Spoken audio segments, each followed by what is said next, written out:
श्री शिवाय नमस्तोभ्यम। हर हर महादेव। दोस्तों देखिए, जैसा कि आप सब जानते हैं कि सावन का महीना अब अंत होने वाला है, यानी कि सावन के कुछ ही दिन बचे हैं। ऐसे में आपको पूज्य गुरुदेव की कथा से गुरु जी ने 5 बिल्कुल नए उपायों की जानकारी दी है। उन उपायों के बारे में आप अगर जान लेते हैं तो आप बचे हुए दिनों में सावन के सोमवार से लेकर के किसी भी दिन आप इन उपायों को कर सकते हैं। साथ ही साथ दोस्तों, इन 5-6 दिनों में जो भी दिन बचे हुए हैं उनमें अगर आप इन उपायों को किसी भी दिन कर लेते हैं, कोई सा भी उपाय, तो आपके जीवन में बहुत सारी चीज़ें जो हैं ठीक हो जाएंगी। देखिए, पहला उपाय, हर तरफ से अगर हार गए हैं तो कनेर के पुष्प वाला बिल्कुल नया उपाय है, जिसे हल्दी और कुमकुम का उपयोग करते हुए आपको करना है। साथ ही आज गुरु जी ने सोमवार की अष्टमी पर को लेकर, या फिर किसी भी अष्टमी पर, सावन की ही नहीं बल्कि कोई भी सोमवार की अष्टमी पर आपको इस उपाय को कर लेना है। आज गुरु जी ने छोटे बच्चों के लिए एक नया उपाय बताया है। साथ ही साथ गुरु जी ने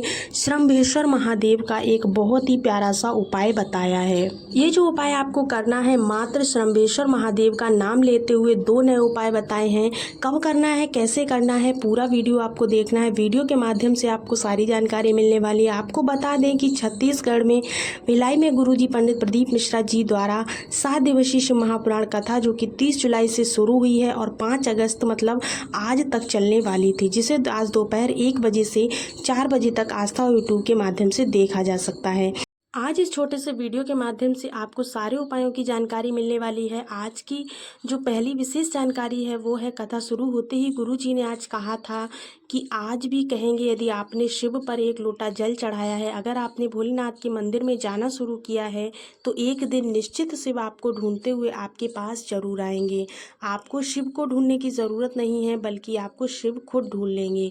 दूसरी जो जानकारी पूज्य गुरुदेव ने कहा है, किसी ने गलत भोजन कर लिया हो, गलत भाव किसी का प्रकट हो गया हो, गलत कर्म किसी ने कर दिया हो, गलत विचार किसी के मन में आ गए हो, गलत दृष्टि किसी की हो गई हो, उसके बाद भी अगर वह शंकर भगवान पर जल चढ़ाता है तो उसका फल उसे निश्चित रूप से प्राप्त होता ही होता है। गुरु जी ने कहा, आज जो हमने पढ़ा है, जो बताया है, वह लिंग पुराण में वर्णन है और उसका हम उंगली रखकर आपको पढ़कर भी बताएंगे। आज का जो विशेष उपाय है वो ये है कि आज का जो बिल्कुल नया उपाय पूज्य गुरुदेव ने बताया है कि अगर आपका कोई साथ नहीं दे रहा है, या फिर कोई साथ देने वाला है नहीं, आपको मंजिल नहीं मिल पा रही है, तो कनेर के पुष्प को लेकर आपको बिल्कुल नया उपाय करना है। कनेर के पुष्प में आपको हल्दी और कुमकुम लगा लेना है, और माता पार्वती का जो हस्त कमल होता है, यानी कि शिवलिंग का जो कटी भाग होता है, जिसको हम लोग कटी भाग बोलते हैं, इस स्थान पर आपको कहीं पर भी कनेर के पुष्प को माता रानी का नाम स्मरण करते हुए अर्पित कर देना है।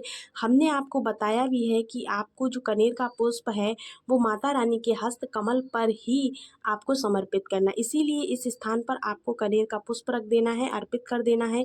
देवादिदेव महादेव और माता पार्वती की कृपा आप पर होकर रहेगी, ये निश्चित है। पर यह एक विशेष उपाय है जिसे आप किसी भी सोमवार की अष्टमी के दिन ही कर सकते हैं। सोमवार की अष्टमी कब आएगी उसकी जानकारी चाहते हैं तो आप ज़रूर से देखिएगा। इसके साथ ही साथ आपको बता दें कि आज की जो तिथियां हैं, अब जो आने वाली तिथियां हैं, बहुत ही खास होने वाली हैं, क्योंकि कुछ ही दिन बचे हैं सावन के। तो सावन में जो दिन बचे हैं उन दिनों में आप जाकर के इन उपायों को कर सकते हैं। इन उपायों में से कोई सा भी एक उपाय भी आप कर लेते हैं तो जीवन आपका बदल जाएगा, ठीक है ना दोस्तों। शिव जी का एक स्वरूप जो है श्रम्भेश्वर महादेव है, जिसका वर्णन करते हुए गुरु जी ने बिल्कुल नया उपाय बताया है। गुरु जी ने कहा, अगर डॉक्टर ने कह दिया है, नारी हो या पुरुष, शरीर में किसी भी स्थान पर अगर गांठ हो गई है तो डॉक्टर को आपको दिखाना है।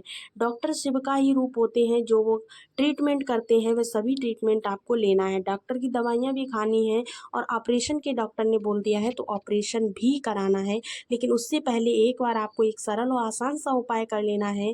एक कलश में आपको थोड़ा सा गंगा जल भरना है। इसके बाद अपने घर का जो जल है उसे पूरा डाल करके कलश को फुल कर लेना है।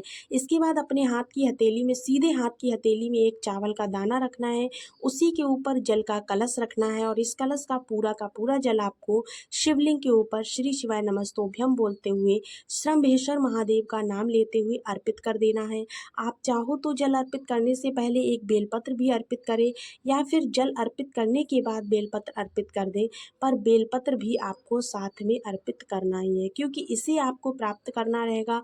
पूरा जल अर्पित करें, इसके बाद आपने जो एक चावल का दाना भी शिव जी के ऊपर आपको अर्पित कर देना। इसके बाद शंभेश्वर महादेव का नाम लेते हुए रोग मुक्ति की कामना करते हुए उस एक चावल के दाने को और एक बेलपत्र को आपको प्राप्त कर लेना है और घर ले आना है। और सुबह के समय आपको बेलपत्र का आचमन कर लेना है और शाम के समय आपको चावल के दाने का आचमन कर लेना है।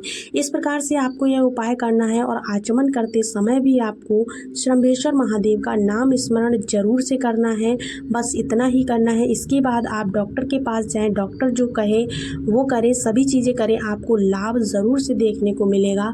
बढ़ते हैं अब अगले विशेष उपाय की तरफ। शंभेश्वर महादेव से जुड़े एक और नए उपाय की जानकारी देते हुए गुरुजी ने कहा, बच्चे के दिमाग काम नहीं कर रहा है, बच्चे का शरीर काम नहीं कर रहा है या फिर किसी भी प्रकार का अंग काम नहीं कर रहा है, मुँह से लार टपकती है, किसी भी प्रकार की समस्या होने पर आपको बच्चे को डॉक्टर को तो दिखाना ही है, पर साथ ही साथ एक और आसान सा उपाय करना है। गाय का दूध आपको लेना है और गाय का दूध लेने के बाद आपको शंभेश्वर महादेव का नाम लेते हुए शिवलिंग पर अर्पित करना है। लेकिन ध्यान रहे गाय का दूध कच्चा लेना है, 1 चम्मच ही सही, लेकिन गाय का दूध मिल रहा हो, ठीक है ना, उसे प्राप्त कर लेना है।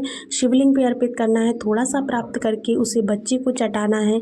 थोड़ा सा बच्चे को चटाएंगे तो आपको लाभ ज़रूर देखने को मिलेगा। साथ ही साथ दोस्तों आपको बता दें कि 6 अगस्त को सावन प्रदोष के दिन सीहोर में कांवड़ यात्रा होने वाली है। दिन बहुत ही पास आ गया है, बहुत ही प्यारा सा दिन है, कांवड़ यात्रा है। साथ ही साथ तेलंगाना हैदराबाद में 13 से 17 अगस्त 2025 तक शमशाबाद हैदराबाद में शिव महापुराण की कथा होगी, जो कि व्रज गोपाल जी द्वारा करवाई जा रही है। 1 से 7 सितंबर तक श्रीमद् भागवत कथा अग्रवाल धर्मशाला में होगी। समय 1 बजे से 4 बजे तक का ही रहेगी, टीवी में नहीं आएगी। आज गुरुजी ने बता दिया है इसके। तो दोस्तों ये थी आज के कथा की सारी जानकारी। अगर आपको वीडियो पसंद आई हो, वीडियो में कोई भी जानकारी आपको लगता है थोड़ी सी भी उपयोगी रही है आपके लिए, तो वीडियो को लाइक ज़रूर कीजिएगा और चैनल को सब्सक्राइब ज़रूर कीजिएगा।